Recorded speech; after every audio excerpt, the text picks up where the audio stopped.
4 or 5 months ago, I just quit my job because I didn't feel like I'm doing enough there. I was also looking at something which would kind of like break the monotony.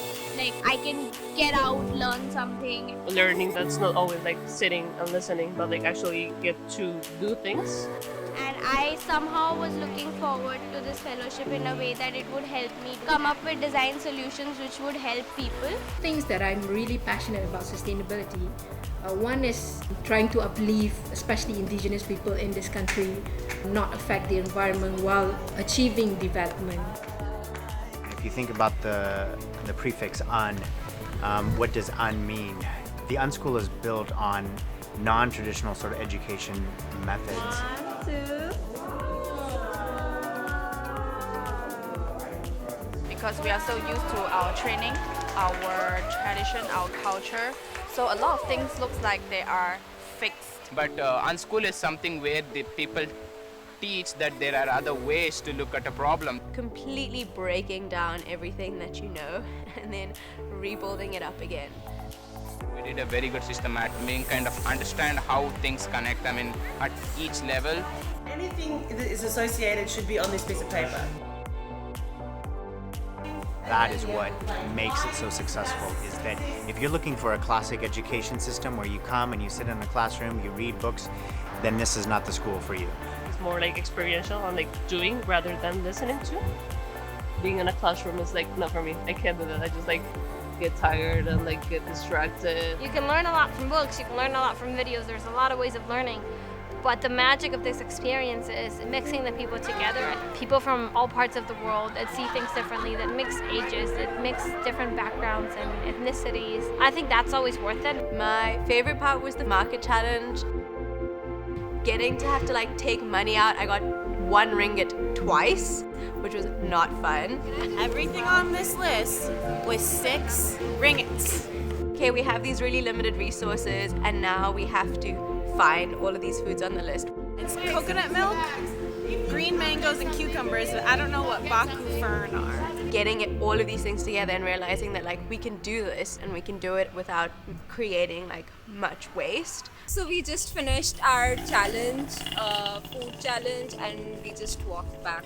And we'll probably have to prepare an authentic traditional Malay or Sarawakian food. I think we just need this.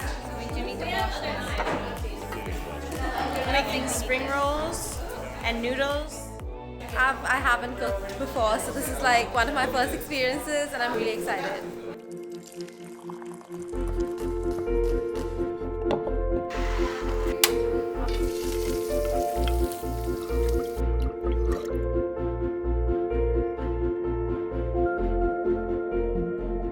Yes, it's all vegetarian, but I'm a non-vegetarian and this is my first time having vegan food. The food is amazing.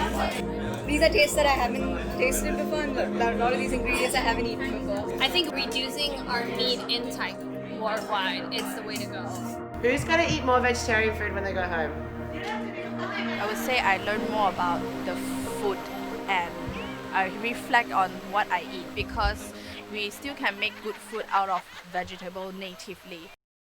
What's going to happen tomorrow? Tomorrow? I'm not sure. No idea.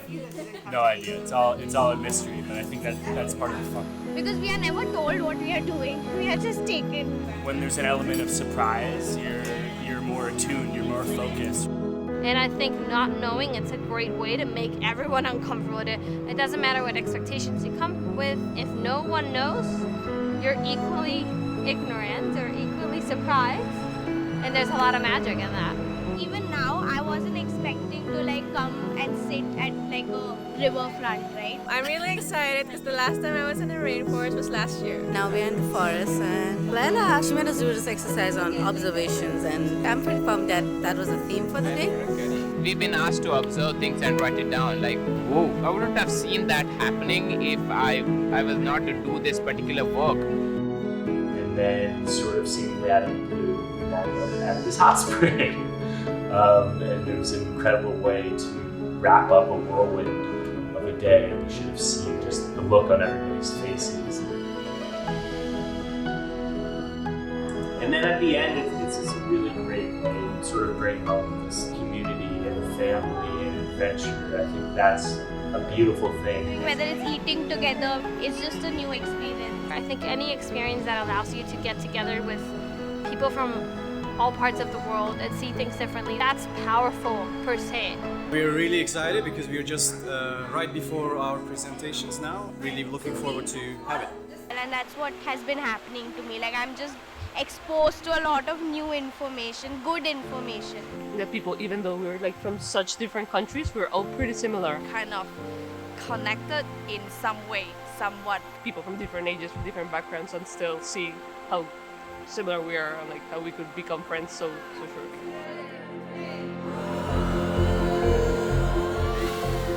I recommend anyone who is interested in acquiring new tools to make change to come. You learn a lot, not only from the mentors, but also from your peers. You learn about yourself. So it's a really good opportunity to learn how to create change when you go back. If you're someone who's ready to learn new things, then you should totally go for it.